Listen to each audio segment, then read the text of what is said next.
Welcome, everyone. I'm Fred Johnson, the founder of InitiativeOne. Welcome to the InitiativeOne podcast.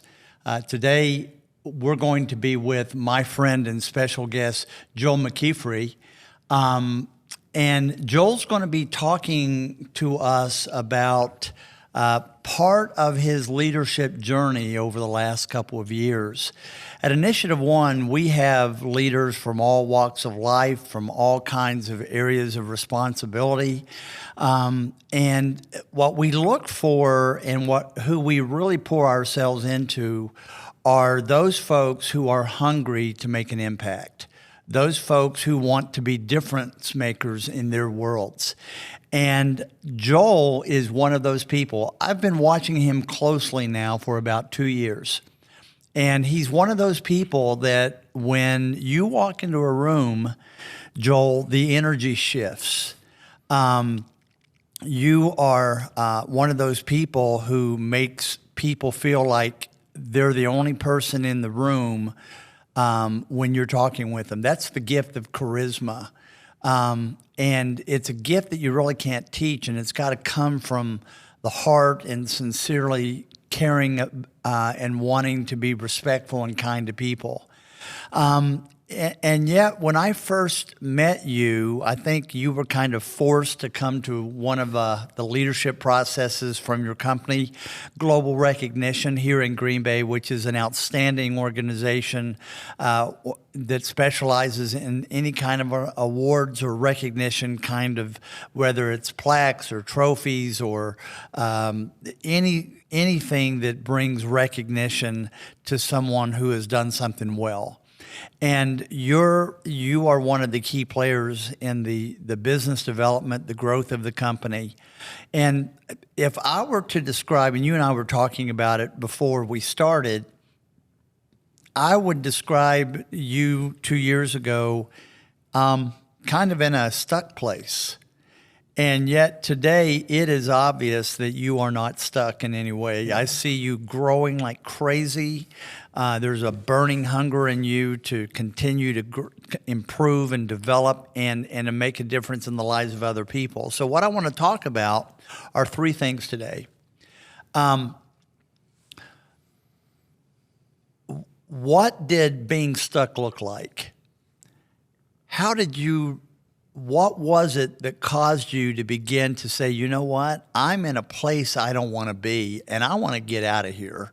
And number three, what did you do to get to that place that you are today?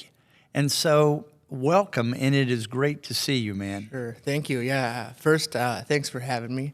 It means a lot. I mean, like you said 2 years ago, if you would have told me I'd be sitting shotgun next to you having a conversation like this, I would have thought you were crazy. So I appreciate you having me. Yeah, I mean, the three-part question is great. I think that the first question of what did being stuck look like to me?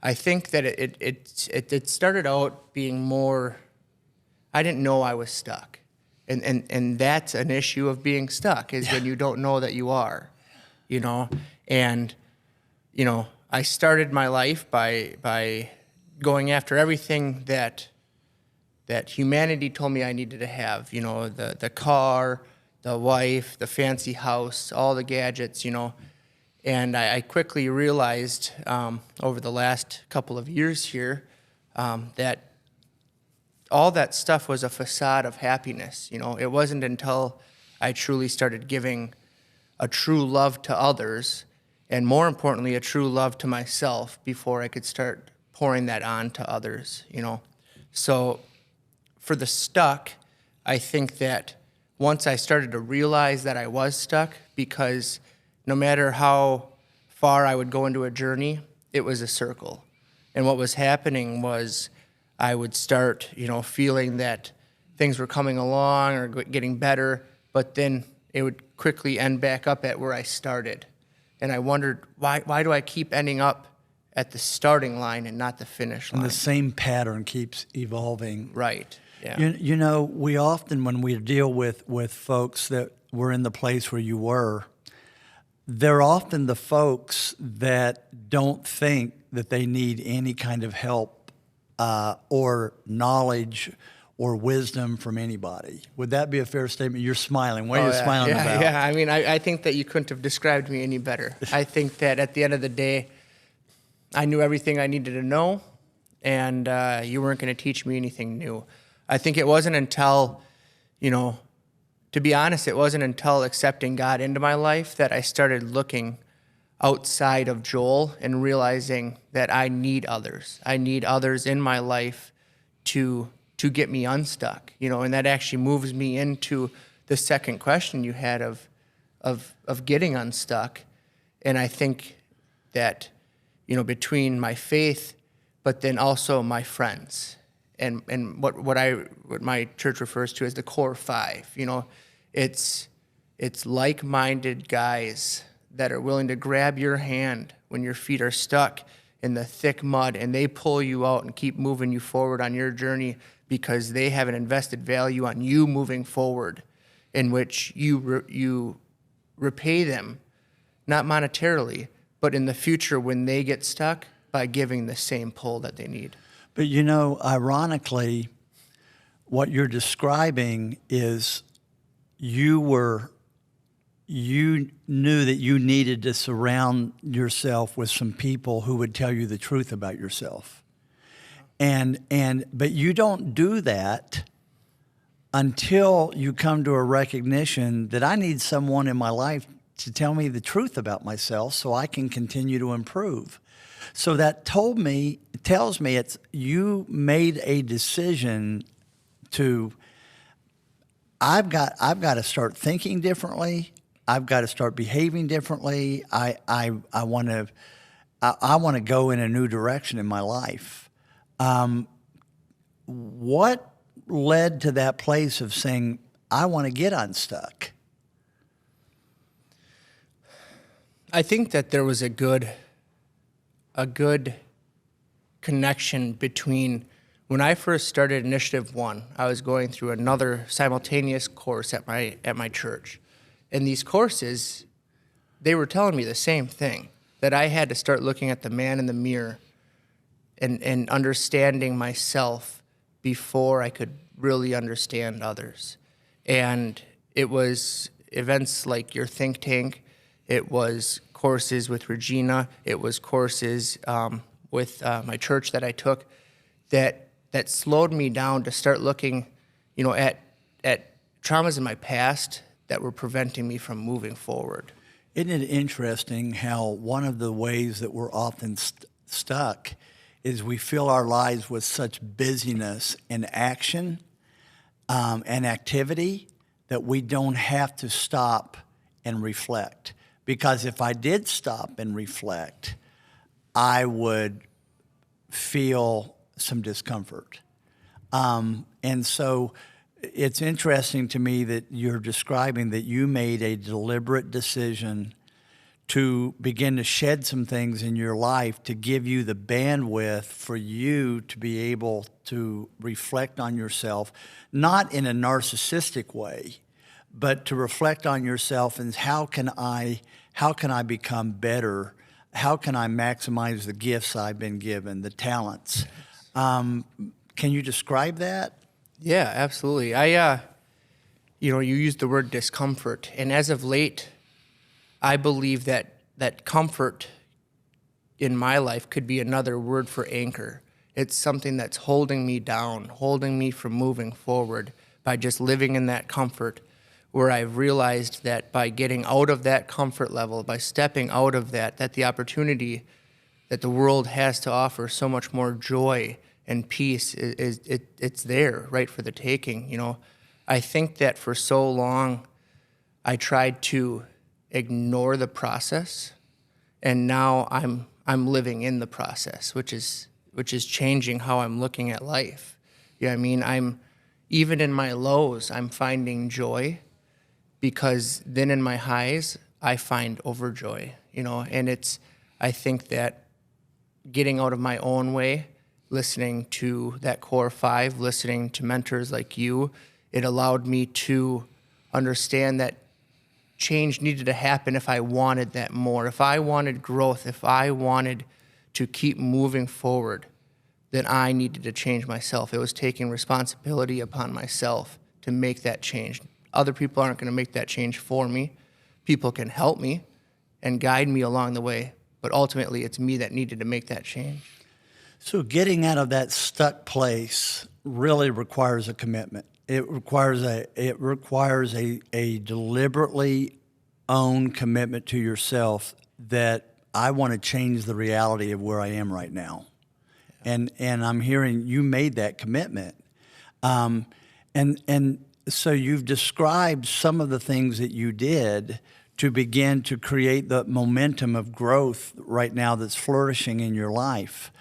You've talked about surrounding yourself with an accountability group of people that care enough about you to tell you the truth, not in some kind of a gotcha moment kind of thing, but let me help you to win. Let me partner with you for your success. Yes. Anything else that you've described that is now part of your thinking, your behavior, your disciplines, the rhythm of your life that has been critical in getting you in this path of significant growth and transformation? Yeah, I mean, I think that one of the biggest steps that I took was trying to truly love others, and love in a bigger term than love a bag of chips. It's love in a term of endearment, that I want to see my fellow brother or sister succeed. I feel the hurt when a loss of life happens in their family. It's a compassion. It's a teamwork that I've allowed myself to finally break down and understand that by giving that to others, it fed me as well. And just in this morning's think tank, it was overwhelming to me, about the story about how she was feeding that, like, you are enough, and I have truly found, this is like a big wow moment for me, was by truly pouring into others, I secretly was feeding myself at the same time, because it came back tenfold. By me helping strengthen my brother, by me helping lend a hand to this hurting person, I didn't do it for the glory, but it definitely came back. And yet the irony is you weren't doing it hoping it would come back. No. Or expecting it to come back. Not at all. And it's that tricky line that when you don't expect it to come back, that's when the surprises happen. Right. And so So what I'm hearing you say is one of the characteristics when I am stuck in my life is I'm absorbed with myself. And I'm often judgmental of everybody else because I don't want to acknowledge that I'm stuck, so I begin to point out the flaws of other people. And yet when you're in a place of growth and transformation, you begin to want to pour into other people rather than judge other people. And I'm hearing you say that you have an obsession almost in just being there for people and being a source to give them, inspire their belief in themselves, to be present for them. And so the mark of someone who's not stuck is not only are they growing, not only do they have the disciplines of accountability around them, but there is also a commitment to be other-centered. Would you agree with that? Yeah, absolutely. Yeah, I think that by you giving back to people, what you see is a happiness. It's a joy that isn't seen right now too often, I had heard a great comment the other day. It said, finding joy in this world, and I found myself in my head before this person finished the sentence going, is hard to find. And she said, isn't that hard if you just look? And I remember stepping back like, wow, what's that mean? And then I started stepping back and realizing the joy in watching my daughter stumble and pouring milk into her cereal. It's the sunrise in the morning. You know, it's a good cigar at night with your buddies. So it's being present, being able to be present in the moment and not falling into destination disease, that when I get to this point, I will find contentment. When I get this job, it's no, I am going to find and create healthy contentment. And I'm not talking about contentment that turns into a rut. I'm talking about contentment that keeps saying, I am so satisfied, but I want more. Yeah, You know? I love that, Dr. Fred. Like that's big of what you just said. I love that right there. I used to think when I got to this dollar value, then I made it. When I had this vehicle, then I made it. It wasn't until very recently when I started realizing that life is not built upon the inevitable dollar. It's built upon friendships and joy and peace. And I feel wealthier now than I did, you know, at my wealthiest point in life, you know, because I have other people pouring into me.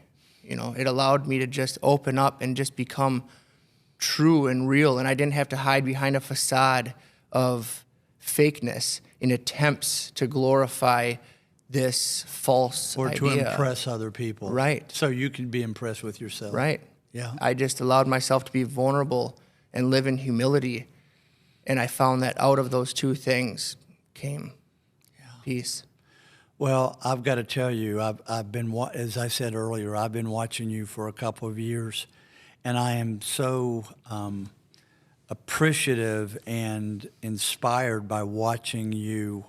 You know, you can tell a person who is unstuck in that they're not afraid to, they want to learn from other people. They know that there's always places that I can develop. I never arrive. Ironically, the person who is least stuck is acting all the time that I don't want to stay stuck, and the person who is stuck is believing they're never stuck. Right. If that makes sense, So we've uncovered several things. One, you surround yourself with people who will tell you the truth, because we're often too close to ourselves to see ourselves. You make a commitment that I want more out of my life. I want to give more to others in my life. I want a legacy when I'm done that lives beyond my days. Which requires growth and giving and constant inventing yourself through growth. But I also see that it's about being other-centered, being able to relish in the moment, and really it's about becoming self-aware yet comfortable with yourself, warts and all at the same time. Yeah. I think one of the biggest things that I've realized out of late is somebody important in my life said, you know, Joel, you place a value upon everybody. And I remember at first I was super excited about that because I thought that was just this, you know, like, yeah, I mean, if this person isn't going to value my life, why would I surround myself with them or give any time to them?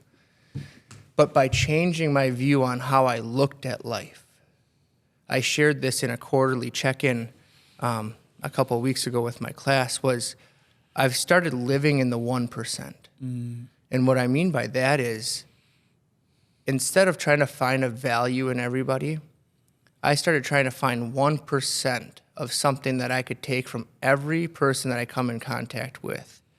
In the role that I'm in, between work and church, I come in contact with a lot of people. So even that small 1% that seems like nothing now, when you multiply that by the people that I run into daily, weekly, monthly, yearly, if I were to gain that 1%, and it can be small, it's remember to smile. It's remember to love. It's, hey, don't touch that, that's hot. You know, it's the small things, but they all add up to equaling a much more valuable person that can give back to other people, their 1%. You keep coming back to this thing that when you were stuck, your finger went like this. As you've begun to flourish in your life, your finger has gone like this. Absolutely. Yeah. And what you look for when I'm stuck, we always get what we look for. But when I'm stuck, I find things to be critical of in other people, things that they're doing wrong so I can feel better about me. When I'm stuck, I'm in a place of judgment.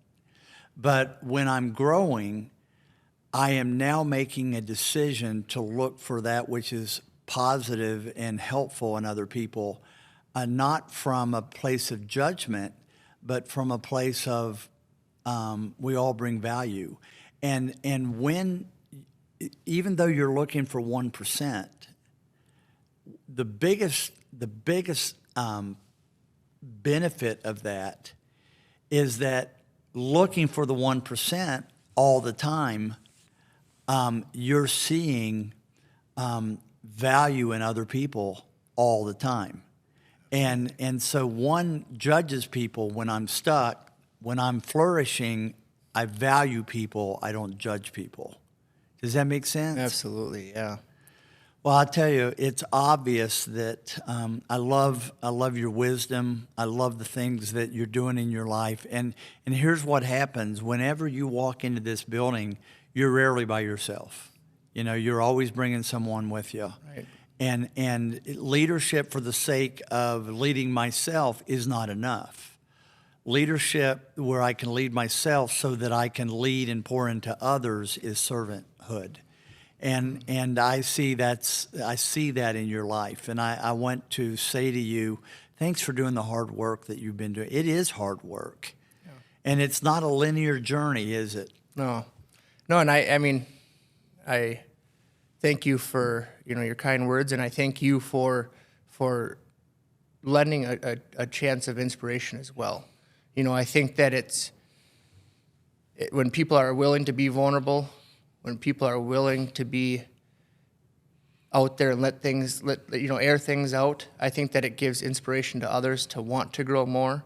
And you were definitely one of those impacts that's helped me to, I want that. I want a taste of that, of what it's like to help others, what it's like to give back.